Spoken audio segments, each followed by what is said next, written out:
So this is great. Yeah. So we're live and going. Hey. But I was just gonna say some nice things about you, Scotty, because I was gonna because Kevin was at Terry's event and you were at the other event in town. I was like, oh, both those guys are magicians. They make magic happen. Yeah. So that's awesome. Now we like to tease Kevin a lot because he's from Idaho. So I like to tease him a lot because he's Kevin. Yeah. It's interesting. So I've known him for a long time. His father was a world champion cattle auctioneer. Yeah, that's what he said. Really, 1967, I believe. I've known Kevin so long and had so many guys. I didn't even know that. Yeah, it's awesome. He comes from auction royalty. Sure does. Yeah. I mean, he's in the National Hall of Fame. He's in all, the NAA Hall of Fame. Here's an interesting thing. Whenever I started auctioneering a couple of days ago, my auction career a couple of years ago, I'm kidding. It was a 1990, 91. I would listen to a tape that had him on it. It was pretty, that had him and some other guys. Just listen how he had just this real, and cattle auctioneers are just that way. They just have this rhythm because they have to sit there for hours and hours and hours. And people always wondered what that is. Well, if you're a cattle auctioneer, you literally sit in the deal, and those guys may sell for 9, 10, 12 hours, never stopping. So everything has to be, to save your voice at that, it's got to be that, they just got this roll, and it's just real easy, and so it's going. So I know everybody didn't come on to listen to that, but I just thought it was kind of a cool thing to talk about. Yeah. Yeah. Hey, there's Jessie. Hi, Jessie. How are you? Hi, Jessie. How's it Jessie, going? how are you? Good. How are y'all? All right. Good. Let's kick off. Can I kick us off, Trevor? I want you to. Okay. Everybody, thank you so much for being here. We really appreciate it. Jason Ledlow, HJ Fundraising, Trevor Nelson, my co-founding partner. We're so glad that you could join us here today. Just a couple things real quick. We're going to talk about topics. Please, the questions are open. The comments are open. Don't hesitate. I promise you we'll get you out of here on time. We never go over time. We always start on time. And stay to the end and win, because we're going to give something away that you guys can help you go and raise more money. So we hope you'll do that. Got some great guests. I'm so excited to introduce Terri Bailey. Terri Bailey is the executive director for the American Heart Association of Oklahoma. American Lung. Did I say American Heart? Okay. Okay. When I've known Terri for a couple of decades, and she was there a long time ago. So it's still hard print with the American Lung Association. And so I'm so tickled that she could be here. Scotty Gibbs is a champion auctioneer extraordinaire, very talented, extremely good guy. And he's a dear friend of ours. And so we thank you for being on here, Scotty. And then Jessie is a wonderful, and I don't remember your organization. I'm sorry. Okay, Jessie's my friend, so I get to I'm going to let Trevor. I invited Jessie. Yeah. You invited everybody else. I invited Jessie. Jessie, so thankful for you to be here. Jessie's from Rescuing Hope in Atlanta, Georgia. We've been working with Rescuing Hope for, 5 years. And have had the good fortune of working with Rescuing Hope, anti-trafficking organization in Atlanta, Georgia. The work that she does, that her organization does, is amazing. So kind of you to join us. Jessie and her team have been so easy and so amazing to work with over the years. And yeah, like I said, the person I invited is Jessie, so I get to introduce her. So thank you so much for being a part of this, Jessie. Really appreciate you. Yeah. Okay, so we're going to get with some questions, and the big thing that comes up, in this whole thing about multiple items, and that's what we do. We're in the auction consignment business, but it's not about that. That's not what we want to talk about. But what it is how you can leverage these things into a significant giving and why. More than just, hey, this works, why it works, and why these things are taking place, and why organizations like Rescuing Hope and the American Lung Association have been able to take advantage of it, and why the strategy works. And so I'd like to ask Terri. So Terri, what was your take on how that worked and the fact that this is, because you've been doing this for a long time. You and I have talked about it. How taking one single item and all of a sudden it blows up into something that you're netting, a significant amount of money with. Well, I will say the very first time that you and I talked about this was 2 years ago, and I did not want to do it. I was very hesitant to do it, and you talked me into it, and you said, "I promise you, it's going to be awesome." And I said, "Okay, I trust you, fine." And I think that year we sold about 9 or 10 items. Mhm. So this year, I was not hesitant at all to do it. And so I picked an item that was really, honestly, that I thought would give the best bang for its buck, that it was a low cost item. And we offered $1,000 overall. And so basically, the auctioneer said, who was Kevin Trout, and he said, "Okay, this is going to dip into your vacation money. So, not your donation money, your vacation money. And if you can spend, $2,600 and go on an all inclusive trip to the Caribbean," and you kind of talked a little bit about it. And this is just $2,600, and you get to go to the Caribbean and support the American Lung Association. And we had 12 people who raised their paddle at $2,600. And then we had somebody afterwards that said, "Oh man, I was thinking about it. I wish I would have done it." I said, "It's not too late. You can still do it." Yeah, And yeah. so we ended up selling 13 of those just for that one item. Yeah. So, what he said and saying about, your vacation budget as opposed to your donation budget, because what we want to try to do, and there's a fad. I call it a fad, not a trend. I call it a fad, of saying, well, we're not going to do a live auction. We're just going to do a fund to need. And what we find is, even though they can do some significant dollars, they're leaving money on the table. But even then, if you go and do a live auction and you just have these certain items with a live auction, you're going to miss out on a lot of people, because there are people that, are they going to be able to give you $1,000? Probably not. But, or maybe they could, but are they going to? But they're going to take a vacation regardless. They're going to go on a trip. And so that whole leveraging vacation budget versus doing it works really good. And that's where the multiples come in. Jesse, what was your? I want to hear Jesse's process for choosing items and whatnot. Like the most recent event that you all had. I know it was last fall, but it was such a banner event. You raised so much money. Another great auctioneer was handling it. A friend of ours who's been on the webinar, Jordan Campbell, as a matter of fact. The Scottish auctioneer. Yeah, and I know you all love him so much, and we do Me too. too. Yeah, and I mean, and thank you so much once again, Jesse, for coming. But talk to us a little about the process and just what you saw and all that good stuff. And Yeah, we really started analyzing our audience. So we kind of try to mix in different things. Like, for example, we know we have a ton of golfers. So we started talking to Jordan and getting his ideas and stuff like that. And so that's like one thing that we always include in our live auction is we always do some like cool, really fancy golf trip, because we know we have people in the audience that are going to buy it. And so we always do something like that. And then we just mix things in. So we kind of try to reach something for everybody. The group trips, that's not just like 2 people, usually work really, really well for us, because a lot of people will go in together and that kind of thing. And those are the trips that we sell tons of like the group trips with multiple people. And then again, we just know our audience. We have a specific person that we know if he's coming, we'll be like, "Hey, would you rather go to like Scotland or Ireland to golf or whatever?"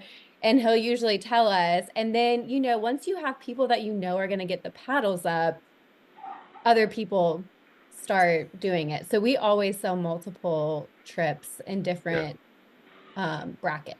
Destinations and whatnot and price. You said something, I think you said it 4 times, but you said audience. And it's just like how well, and Terri, I want to hear your feedback as well. And we can talk about Scotty and Jason's experience with this too. But it's just like, how important is that to understand your audience? And we know folks that do surveys, that have personal conversations, all the above, emails, phone calls, what have you, just to understand who's in the room, not just from a capacity standpoint, but as like how much they'll spend. That's important, obviously. And when it comes to picking the right items and what have you, and like Terri talked about picking an item that had a reserve price of $1,600, for instance, but just understanding your audience, just speak to that, how much that's played a role the success of selling multiples and raising that much money in your live auction over the last couple of years. I mean, Jesse, you said it, like I said, 4 times. I mean, it's like, it's so important, you know?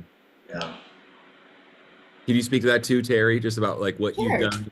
Yeah, as far as polling the audience and things like that. Yeah, we definitely rely on our committee to help us on knowing who's going to be in the audience. Our board is really great. We're always talking about making sure that, you know, first of all, that you have the right people in the seats, so that they're not just inviting, you know, whomever, their, you know, daughter or whatever. And so we're really strategic about making sure we get the right person in the room. And then once we're doing that too, we're making sure that we know those people as well beforehand, so they're educated, that they're not just coming in and going, oh, what, you know, you're asking me for money, that they're already coming in the room prepared to spend. And so we're also, you know, whenever we look at which auction items to bring in, which trips to bring in, we've pretty much got a good idea for the people who are willing to, like, want to go to the Caribbean or want to go to the Italy trips. Like this year, we had a Kentucky bourbon trip, and I knew that that would be very appealing because we've got some really serious bourbon drinkers in the room that are connoisseurs, you know. Yeah. And so, like, I was messaging Jason multiple times beforehand because they had questions about this trip already that I wanted to make sure to answer for them. So, you know, it is really important to know who is in your room and to really cater to, you know, what they're willing to spend money on. Agreed. So yeah, I'm gonna pivot to Scotty for a second, because, you know, we're talking about, and this is an interesting thing, is being an auctioneer. You know, Scotty knows we're really kind of wired for one thing: to sell something for the highest bid possible. Okay, and in general, and this is one of those things where, and it really is. I mean, you know, the strategy that Jessie talked about. You know, she sold a trip 9 times for what, about $7,000-8,000 that y'all sold that one trip for, and, you know, raised an enormous amount of money. Terri's, that, you know, still they sold it 12-13 times for 20, you know, netted out $13,000 in bottom line. Scotty sold a trip, I think it was a year or 2 years ago, for $43,000 and sold it 4 times. The organization netted $100,000 off of one item. And the reason that happened, the reason is, and I'm going to have Scotty just tell, is because he was able to control that urge to sell it to the highest, for the highest possible bid amount. And so, Scotty, why don't you talk about that a little bit, about how that works? Sure. So, from an auctioneer standpoint, I want to mention what Trevor talked about a while ago. He called us magicians, and I really appreciate that compliment. But we're not magicians at all. You're scientists. You're fundraising scientists. There you go. We're auctioneers, right? And our goal is to maximize the money in the room. But a lot of things that have been said about putting the right people in the room, talking about your mission, advertising your items, choosing the right packages. The success that we have the night of is everything that happened 364 days before that, you know, that sort of thing, or 6 months, or however long you went through your planning process. So that is really, really, really important. All right, now to Jason's question. So when you have an item that you can sell multiples on, right? I think the key and the balance is knowing where you need to be. Obviously, you've got a reserve on it that you need to sell it for, and then you've got what it's really worth, fair market value, and you've got to be real careful about not going so far that you lose the bulk of the audience, right? So let's just say I'm selling a $6,000 package, or it costs $3,000. Maybe you want to sell it for at least $1,000 over $4,000 or $5,000, right? It's not uncommon. I'll start it at $500, $500, $1,000, $15, to $2,000 down, $2,500 then better than $3,000, $35, $4,000. All right, now we're at $4,000, and it didn't take long to get there, right? Pretty quick. And then now I've got 4 or 5 people still bidding, but I want to now start lowering my increments. Now 41. 42, 43, 44. Now I'm on $100 licks. And the reason I'm doing that is so that as I see things start to narrow at the top, and if I've got to give up a little bit of money, and I'm over here at say 4,200, I just took a bid for 43. I know I could go to 44, maybe we got a bid at 41, 4,000 right there. I can back it all down to 4,000, maybe give up a few $100 and sell 5 of them. Or I can strike a balance somewhere in the middle and say, hey, I just took a bid over here for 4,500. We were back over here at 4,000, or I'm right here in the middle at 4,200, 4,250, whatever.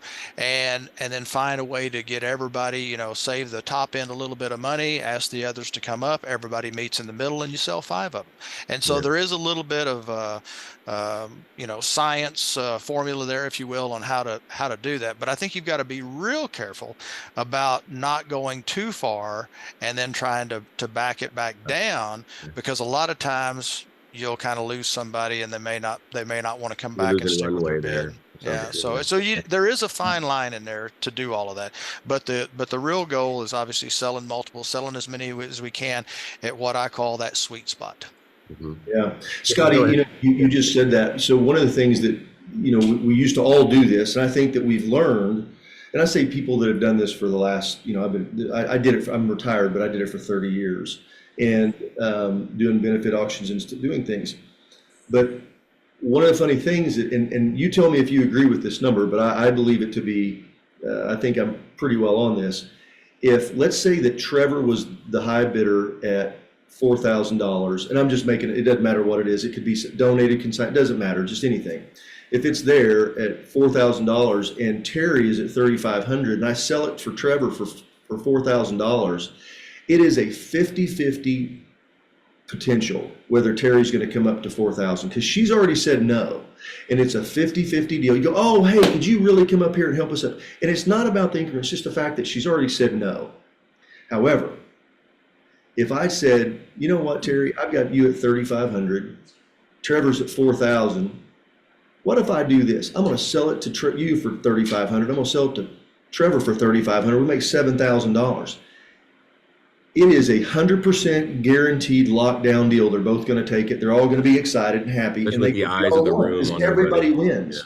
Yeah. And we want to make it as easy as possible, for them to say yes. Yeah. What's the easiest way to do it? And I'm telling you, when I say this, I mean this very respectfully to any other auctioneers that might see this or listen to it.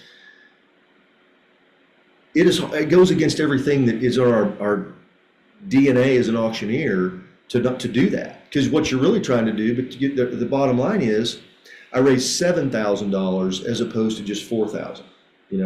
I sold it 10 times, where you made $1,000 every time, as opposed to selling it twice, maybe once or twice, and then netted 3,000 or 4,000. Big difference. Big difference. In Jessie's case, they sold an item, I think 9 times, and probably, I think y'all netted about over $30,000, around $30,000 with it. Had they just done it one time, they probably would have netted 5.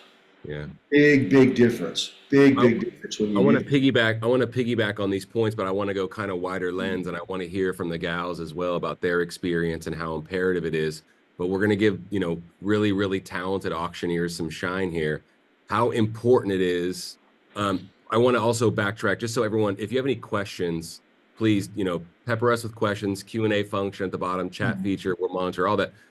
We are talking about items that can be sold multiple times. This is not an advertisement for us, but they're typically, we call them consignment opportunities. These are auction items that coexist with donations very, very well, but they offer and give organizations and the auctioneers the opportunity to be sold up to 13 times, 9 times, for instance, just so we're clarifying that. Well, we had a trip that sold 36 times. They made $36,000 on one item. Pretty cool, right? Yeah. And once again, as I mentioned, they coexist really nicely with procured donated items that you need to use, as a matter of fact. But I want to get some feedback from Terri and Jessie. Jessie, talk to me about your experience. You love your auctioneer, how important it is. Jason always says, cheap auctioneers aren't good and good auctioneers aren't cheap, is what he says. So take that with a grain of salt. But I love it because it's so impactful. Lisa from your organization speaks the same truth about how important it's been for y'all to have Jordan in your lives. And let's talk about that for a second, if you don't mind. Yes. Yes, we love Jordan. We did not have a auctioneer to his status the first couple of years, and it definitely makes a difference. It is expensive, but it's money well spent. It's like a non-negotiable for us now. It's like we're hiring Jordan, we're hiring a good auctioneer. An investment. It's an investment. Yeah. It is, and it's one of those, you have to spend the money to be able to make the money. So, it's definitely a nice chunk of our budget, but it's worth it because he has helped us raise so much more money, in the live auction. He's present during the cocktail hour and stuff. And because we've had a relationship with him for a few years, he's really getting to know our organization, our audience, all that stuff. So he works really well with us and the audience because we know each other really well, and everybody's excited to see him because he's fun, he's lively. So it has made a huge impact on how much we raise each year. And this is like, like you just mentioned, and Scotty could speak to this. I want to hear about this from you too, Terri, but it's like there's an entertainment factor to it. I'm not trying to say, I'm using that term loosely, of course, but there's an engagement factor with, of course, your audience and getting to know, and then it also sounds like y'all are on the same team when it comes to planning, him getting to meet your supporters, things of that nature as well, and how impactful that can be. Yeah. Yes, we always run our live auction items by him. I mean, we kind of have a flow. We usually do, 2 to 3 live auction trips, and then we have a partnership with a jeweler who makes us a custom piece of jewelry. So we meet with Jordan, we kind of help design it, and then usually there's one other kind of like surprise item in the live auction, but we always run everything by him and run through it. Yeah. The vision for the evening, all those things. So it does make a difference when your auctioneer's kind of, like you said, like a teammate. So you're both pushing the same message and you know each other well. Absolutely. Terri, speak to your experiences. It doesn't matter. There's no right or wrong answer, by the way, but yeah, I know. And I know you're riding a high right now from your event, but speak to your experience as well. No, I will say that I have used auctioneers that have donated their time, which, obviously it sounds really appealing.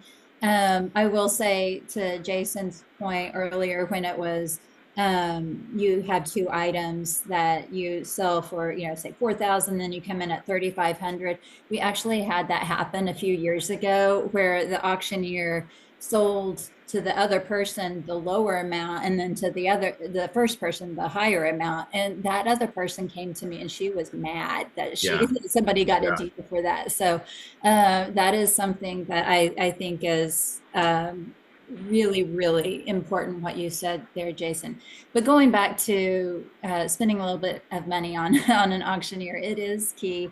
I will say that this was the most that we've ever spent on an auctioneer this year, but I had so many people emailing me or texting me or, coming up to me, who is that auctioneer? He's awesome. We have to get him back next year. We have to. Oh, wow. And so Cool. it was night and day from the previous year to this year. And the previous year, he was a very nice person, and I'm not saying anything bad about him. Totally. It just, he didn't flow with our audience. And so, Kevin this year, he did such an amazing job of working with me. We had multiple calls. He helped me with the order of my auction items. He helped me when we were trying to decide which, between A or B, which ones we wanted to put in. And he just, like Jessie said, he just felt like he was part of our team. And I also had given him, this is what we need for the event night giving to bring. And so he had that goal in mind going into it. And he goes, well, I'm going to try to go over it. And I said, well, I hope so. So let's speak to that. Let's speak to that though, Terri, actually, just on that. And sorry for interrupting, Jay, but let's speak to that. giving the auctioneer benchmarks. And Scotty, I want you to talk to this as well from your perspective. And Scotty, we're talking about other auctioneers, but we love you to death too, and you know that because y'all are in this. Well, Scotty and Beverly's on here, so I see she's on here. Yeah, so Scotty was doing Beverly's event at the same time. The same time that Terri and Norman did as well. So yeah, super good. But I want to talk about just like even telling them, hey, listen, this is a consignment item. This is what our reserve price is, but this is what we need it to sell for. I hear Jason saying this to folks ad nauseum, and I mean in the best possible way. And I want to hear what that means to someone like you too, Scotty. But Terri, I mean, you went all the way down, and I want to hear from you too, Jessie. That just got very granular. It's like, this is what we're looking to raise. These are the benchmarks that we're looking at, and this is what we need for this item. Did you get that granular with the actual item the items themselves? Oh, absolutely. And we went cool. through each item. We had one of our items was a celebrity chef, and he was in the audience. And Cool. so I made sure Kevin knew that. So Kevin did a shout out to him, had the chef stand up. He did not want to speak, but you know, so yeah. And then we had one item. It's literally a $500 item, but every single year, it's, you know, kind of our starter. Every single year, it brings anywhere from $1,500 to $2,500, and so we always will have that item in there. Cool. And so I had the history of each item. If we've had it before, this is how much it raised. This is what, you know, these are kind of even pointed out which tables I thought would, you know, spend the most money for him. So we had information on the items plus the audience for him. I think I know the answer already, Jessie, but speak to that as well from your perspective and like, hey, this is what we need for this item. This is, yeah, get into the details with us a little bit with that, if you don't mind. Yes, we do the same thing. We kind of go through what the money, what the budget, everything's going to go towards that year. We're currently working on a space for our survivors. We have a space, but we're always building to help them have more programs, resources, that kind of thing. So we always run through, it's a little bit more delicate. We can't tell people who the survivors are in the crowd, obviously for security reasons. So we do have the survivors speak on a video where it's just their voice. They can't see their faces, but then we also go through with our auctioneer or with Jordan of like, hey, if you can get this much, this is what it will provide for the survivors in their space where they get all their services. So it would provide, you know, therapy sessions, a computer to work on, like all that kind of stuff. And so when you can actually like connect with your audience too, and really give them those tangible things of like, oh, if I spend this much money, I'm going to be able to help a survivor get her GED or go to a program. You know, we have a couple survivors who went to welding school, and the next year we had the welding school donated an auction item. So like we were able to really make that connection, and like Jordan was able to speak to that of like one of the welders that like one of the survivors you sent to welding school literally contributed to the auction. And so those items always go like, you know, for so much more than you anticipate. Because let's talk, Scotty. I want you. I want to hear Scotty's perspective on this too. Yeah, because what they're talking about is mission. Always connecting it back to the mission. And so go ahead, Scotty, tell us about how you go about doing that. Well, everything that is being said here today goes back to the fact that fundraising auctioneers are not magicians.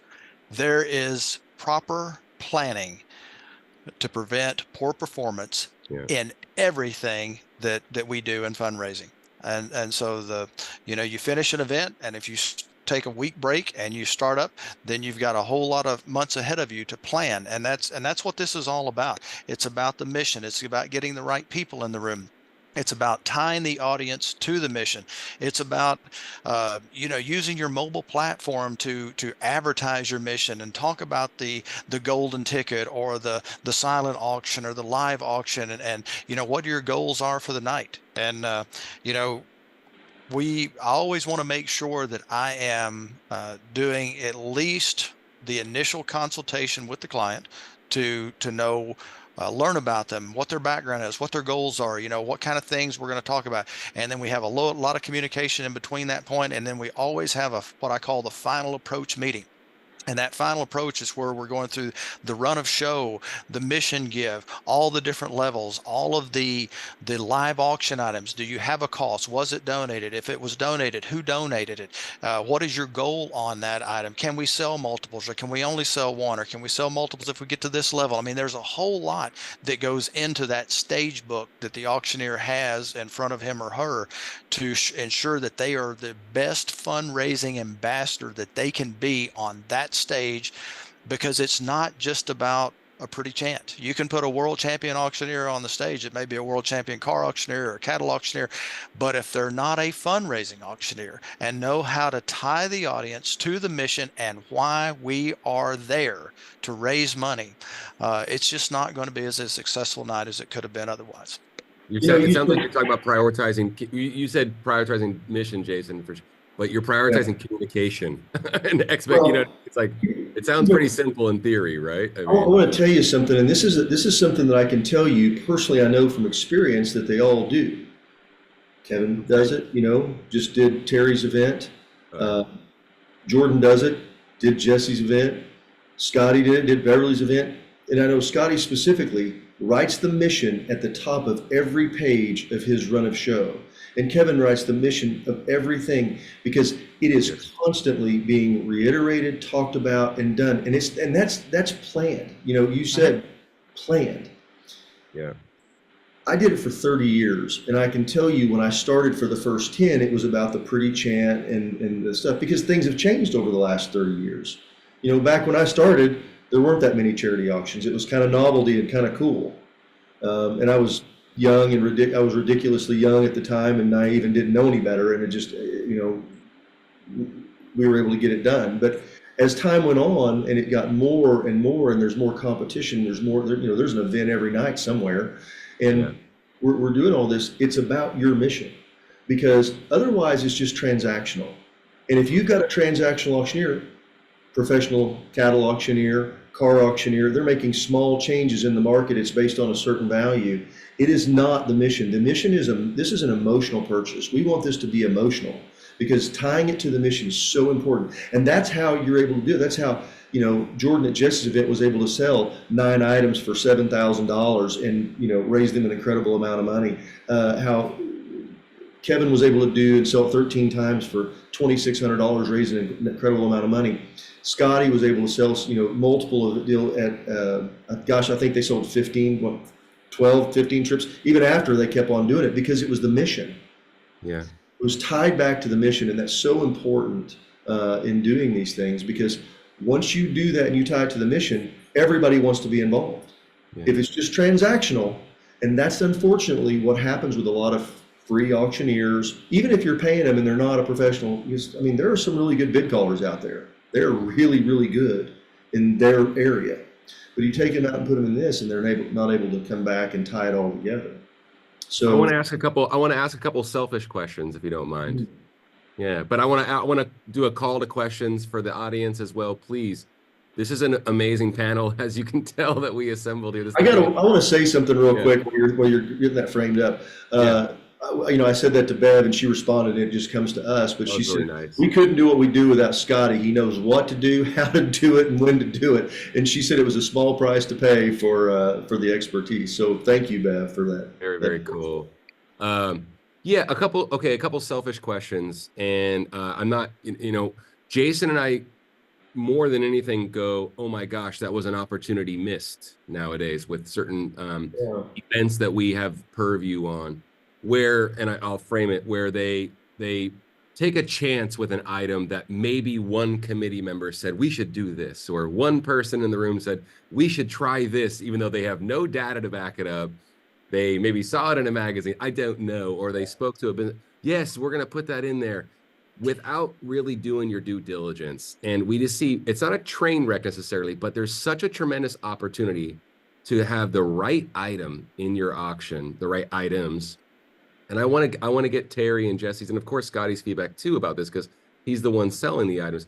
But Jessie, we'll start with you. It's like, I don't see y'all grabbing a lot of items that you don't know much about as far as the success ratio is going to be, or what the outcome. I know we can't, we're not, we can't see the future, but it seems like you're very deliberate about the selection, and we're not taking a lot of chances. Like another thing is like, what works.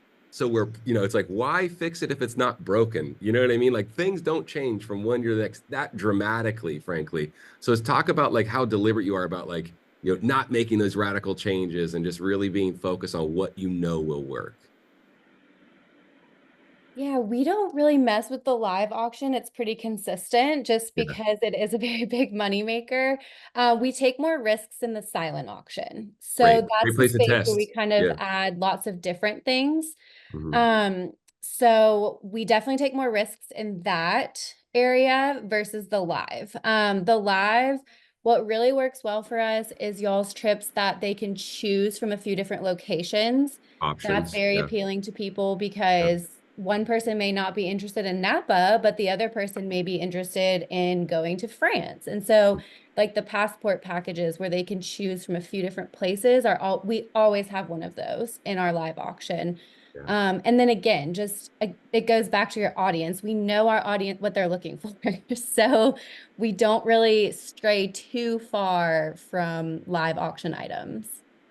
Perfect. Yeah. That it's going to work. It's like, this is what's Yeah, it working. just So we're works. not going to, because Jason and we just saw an event where they just raised, oh my gosh, they just missed this giant opportunity from one year to the next. And I'm not going to put their business in the street, but it was, like I said, we were in pain for them because they let someone tell them, because we're not high pressure. We don't give, hey, you have to do this. That's not how we operate. You all know that, and just like, we just like want folks to really take advantage of what works. Terri, talk about like how deliberate you are about like just knowing what works with your audience and making sure I you make will say real quick too, Yeah, please. Lisa and I are the two in charge of the gala, and we Yeah. are the only two and Jordan as well, we are the only ones who make the decision on the live auction items. Good call. Because when you have too many people, it's too many opinions. Too many opinions. So I will say, like, we keep it, like, we are the final say on those. And you all are really sweet, and I'm sure you guys take feedback great, but, but yeah, I get you. Feedback is always welcome, but we are the final say. I want to hear what Terri has to say about that too. Yeah. Well, I was just going to say, I do like to go to my top donors to just find out what they're interested in this year. Smart. Because, I had one a couple of years ago. She was, 2 years ago, she was really wanting a Italian trip. So we put an Italian trip in our live auction, and she was one of the few people that actually bought that. And so we are really, we do make the decision really kind of close knit with us on what we think will work within our audience, because we know our audience the best. But I also am in a really good communication with who our top donors are and our top givers, that we can, get their feedback and, what they're interested in. I know that for a fact, they are coming in there already in their mind, they're going to be buying whatever package that we've put in there that year. Something that's a strategy, and this is just for anybody listening who goes, well, I've got a committee I've got to deal with. One of the things that we've seen, and I've seen, and I know y'all probably do this, something similar to this, is what they would do is they would let the committee make the choice, but they had 2 or 3 or whatever, however many they were doing, right choices. So it really didn't matter. You choose door A, door B, it's a winner either way, but we're going to control it. So that way we make sure that somebody says, well, I really want to do an Easter egg hunt. I want to go to this let's put this Easter egg hunt in Connecticut. Well, that may be really cool, but I don't know how many people want to go do an Easter egg and, go to Connecticut in April. Right. My point, and I'm just kind of being facetious, but I'm saying it's out of the blue something, because they go, wow, this would be a really cool thing, because they want to go. Yeah. And something that we've always come back and said, well, is this something that you want to bid on? Yeah. Oh, well, no, I don't really. That's not. I saw it in the magazine on the airplane. Exactly. Really cool. Yeah, I saw some crazy thing. Right. And so what we've learned to say is just, these are the things we know that will work. Yeah. These are the items, these are the things. And then of course, when we do coaching or anything like that, we're always talking about things that you can go get that are donated. Yeah. And what we know is that people want things that are experience driven. They want to go places, or it's got to be something that's exceptionally rare that they cannot possibly get otherwise. Yep. And that's where you've got to think about, Jessie talks about having a custom made piece of jewelry, something very specific. Cool. That they do. That's cool. It sounds silly, but it's really like, cool. People want to bid on cool things. Yeah. And so what we want to do is to do things that we know people are going to want, tying it to the mission, doing things that we know people are going to want, because guess what? Nobody wants stuff. Yeah. We were at a deal and somebody said, yeah, they go, wow, this is going to be something. They've got a lawnmower, a weed eater, an edger and stuff like this. Because I'm laughing to myself going, it wouldn't matter how cheap it was. I'm not going to buy it because I don't do the yard. Yeah. That's not my thing. So, you're only what are we trying to do here? And if I did want to, I can get on Amazon and have a whole pile of stuff at my front door tomorrow. So I love that. I love what Terri said about talking to your top donors. I think I know Jessie does that as well. I just constantly having those conversations. Also, by the way, it gives you an opportunity to connect with your top donors, which is really never a bad thing. I mean, and if you don't know what to say, you can start with thank you. I mean, that always helps really, really well. I love what you both mentioned. I want to get some feedback from you, Scotty. I also want to mention briefly, I don't know if anyone heard what Jessie said. We take risks, and Terri, if you do as well, just give me a thumbs up, and we can talk about it in deeper detail. We take risks in our silent auction. I love that because there's no exposure in the silent auction. We don't want, hey, life's about hits and misses. Auctions are the same. Hopefully there's very few misses. We get it. But if you can test something in the silent, that's kind of blissful. You know what I mean? It's like we talk about that even in our space with consignment opportunities. Hey, put it in the silent. You know why? There's no exposure. Also, by the way, a cool poster looks cool, and get some attention. And then maybe you'll know, you can learn a little bit about bidding or no bidding or whatnot, because it's all a learning process. But I love what you said, Jessie, and it sounds, Terri, like you do the same thing. But I don't say, I'm saying that don't take a risk on 150 items. You have no idea what the outcome is going to be. But it's like, hey, maybe this didn't just quite hit the mark to put in our live auction, or we have a set amount of items in the live auction.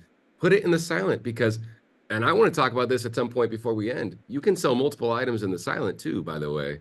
But it's such a great place to test and a great place to pull data from, and because there's no exposure. If you get no bids, you lost nothing. You had a poster and some tables, so to speak, or some, a placeholder on your online auction. So I'm really glad that you brought that up, Jessie, unprovoked, because that was awesome. I hope everybody picked up on that. Scotty, I want to hear your feedback while we're still talking about the right items and what that means.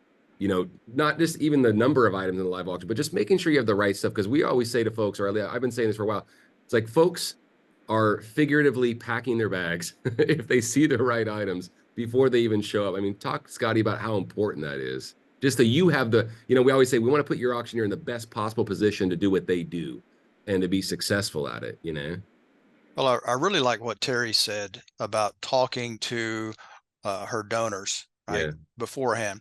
What do you want? What are you interested in? These are the people that are tied to her mission.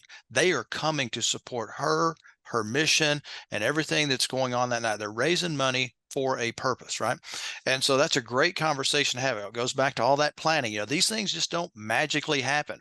Raising money is a process, and you've got to have all that planning in place. And so to add to what she was talking about, polling her donors, having committees that are doing that sort of thing, picking the right items. I'd say probably 8 to 12, somewhere right in there. Call it 10. Maybe that's a sweet spot. A lot of times when I consult, it comes down to time, right? How much time do you have in the run of show? It takes me about 4 minutes to sell an item. That's from the time I intro it until the time I sell it. And so if you've got a little tighter timeline or a little bit longer, and then we've got mission give and, so many things going on, that kind of ties into it as well. But like with Terri, reaching out and talking to those donors, knowing that they're going to be there, knowing how much they're going to spend that night, possibly on an item. You've got interest, right? That's how you end up selling multiples, and that's how you end up raising a lot of money. And then also to take that a step further, whenever I'm consulting, I always say, well, do you have a donor that is a big supporter of yours that's not going to be there that night? Oh yeah, so-and-so's not going to be there that night. Well, have a conversation with them about, do you want to, at the $5,000 level in the mission give, do you want to make a donation and support the cause? Or, hey, there was that trip for to Tuscany for 2 or 6 or whatever. Oh yeah, you know what? I'd bid 8,000 on that. Have that conversation, because when that person cannot be in the room, you still have their money and support in the room. And And feedback. And yeah, feedback. And people love giving and their feedback. Yeah. Yeah, and because it's, it never fails. You'll leave an event and it's like, well, if old so and so had just been here tonight. Well, it's too late at that point, right? Yeah. So be proactive about it, and have those conversations up front. So I think I love that's that, really, Scotty. really important. I've got a story to add on to this, having a conversation, what can come out of it. Mhm. So, executive director I know, they had a trip donated, or it was an experience donated. It was like at Napa. It was going to be at this really, really high profile vineyard. And they reached out and talked to somebody who was a donor, and the donor said, well, that sounds really awesome. Why don't I donate my jet? We'll take my jet. They can use my jet. So they did. And then not only did the donor donate his jet, he paid $60,000 for the trip at the event. So because of a conversation to say, hey, what do you think about this? Is this something you'd be interested in? Not only did he donate, well, he wound up buying it and paying this enormous amount of money because he was happy to, because he's tied to the mission. Your biggest fans are your biggest donors. Yeah. They're the ones who love your mission, love what you're doing, because they're paying with money and time and attention. And that's how you know who your biggest fan is. So gosh, that's your fan club. Go talk to your fan club every time. You're going to get opportunity to connect.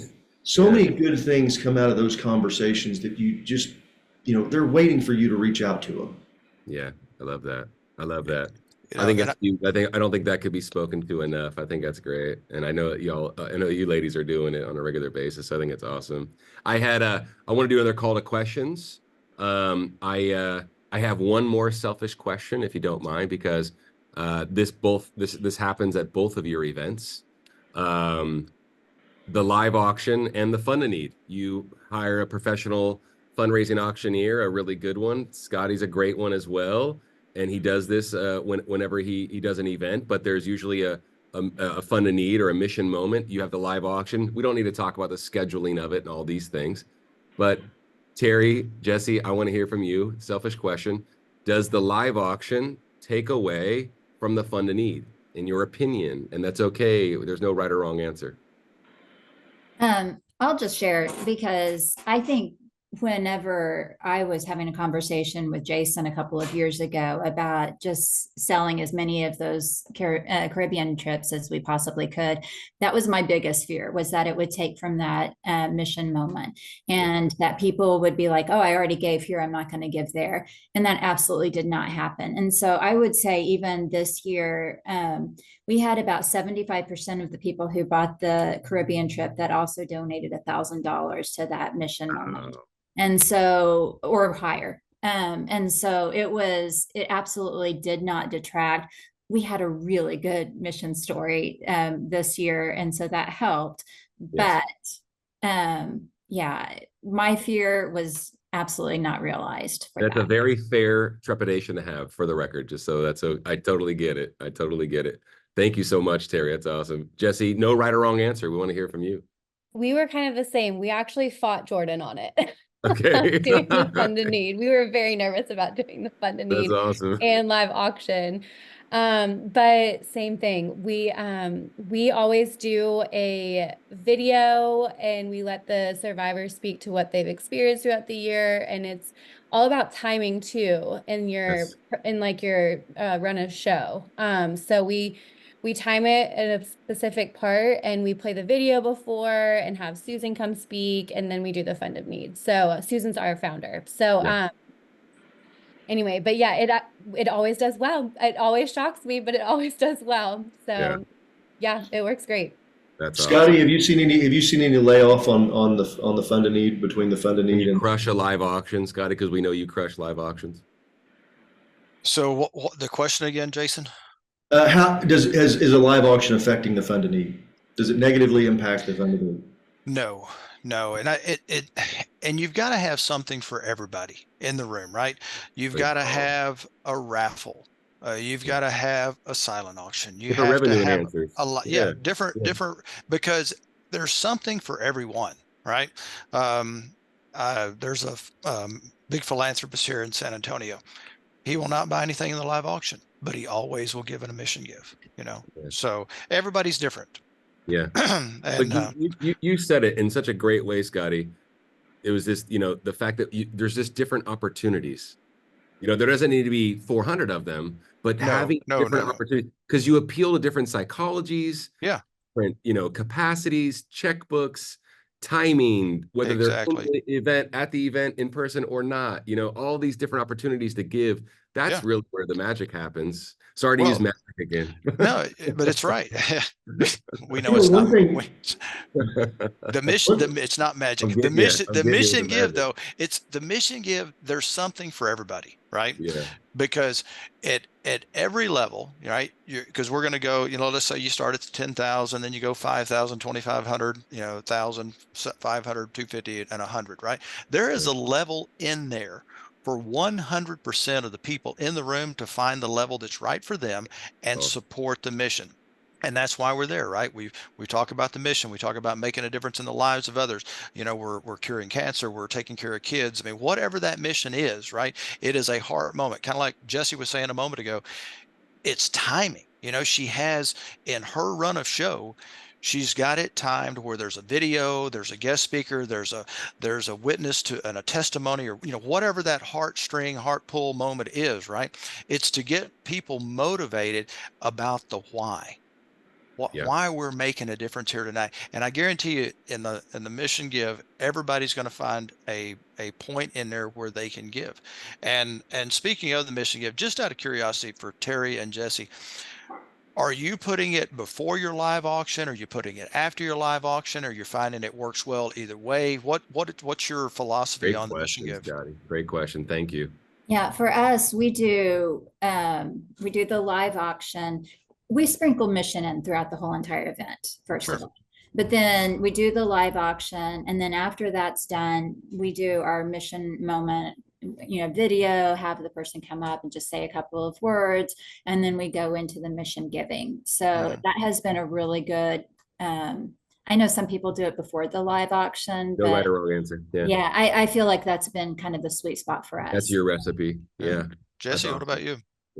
We do the live auction first, and then we actually do what we call the runaround. It's just something, again, it's for everybody. We usually have like a basket full of like Dom or something, and every paddle that you raise is $100. And so everybody can give, and you never know when Jordan's going to stop it. And it makes it kind of like a game to break everything up. And it makes it kind of just fun and exciting for everybody. And then after that, we actually raise a lot of money doing that. But it just makes it fun for everybody. You never know when he's going to stop, and he just randomly stops, and whoever had the last paddle up gets the whole basket. And then we do the video, and then the speaker and the fund and need. Good. Good awesome answers. Can I I'm going to start on another topic, and something that we haven't talked about, and I think this is really important, especially when you're using consignment items and you're selling it multiple times. The other thing that allows you to do is to identify a significant amount of donors, potentially new donors, who can give it a significant amount, who are giving to your mission, and all of a sudden it's a way to begin a relationship that you may not be able to. I can't believe we hadn't mentioned that before. Because let's just say that you've got 20 tables in your room, and and I'm making the 25 tables, and there's 10 people at a table. That's 250 people. Well, obviously, a lot of the people aren't going to know your mission because they're guests. They came, somebody bought a table, they get invited.